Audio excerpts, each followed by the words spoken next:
The next time you hear a politician call for common sense gun control, listen for the details. You are likely to be treated to a torrent of platitudes about assault weapons, gun show sales, and other half measures. These sorts of proposals are rooted in a theory of gun control that has been around since the 1960s.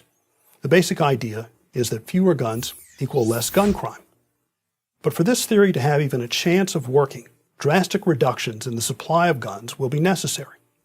Everything else amounts to security theater. The late Senator Howard Metzenbaum, a strong gun control advocate, explained it this way: if you don't ban all guns, you might as well ban none of them. But few, if any, politicians who call for common sense gun control have the courage to propose this. Even putting aside the issue of the Second Amendment to the Constitution, which affirms the right to keep and bear arms, a gun ban has no broad popular support. Never mind the conservative states. Handgun ban referendums failed by large margins in two of our most liberal states, Massachusetts in 1976 and California in 1982. No serious attempts have been made since then. Recently, Australia's gun control efforts have gained new prominence as a possible model for the United States to follow. Let's take a closer look at Australia.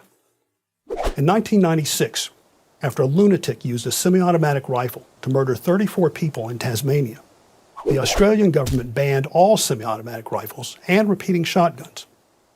Owners of roughly 700,000 registered firearms, about a quarter of the country's 3 million total guns, were required to turn them in for destruction. The government called this a buyback, but in fact no one had a choice. As my research shows, this model will not work in the United States for the simple reason that the U.S. has roughly 325 million guns. This is orders of magnitude more than any other country. Even if the Australian plan were tried in the U.S. and worked to perfection, we'd still be left with over 200 million guns, including handguns, which account for nearly 80% of gun crime.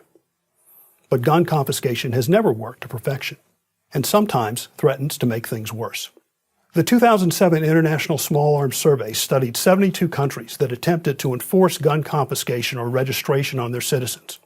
They found massive defiance of these laws, with only about a third of gun owners complying. If Americans defy gun bans at just the average rate that has occurred internationally, then we should expect tens of millions of guns to flood into the black market. Not surprisingly, politicians advocating for gun control prefer to avoid the thorny issues that confiscation raises. Instead, they seek to have it both ways. They pursue the votes of gun owners by paying lip service to the Second Amendment and offering assurances that they only want to ban the bad guns, like rifles with pistol grips. And at the same time, they pander to their core constituents with broad gun ban rhetoric and supply control proposals that will have a marginal effect at best.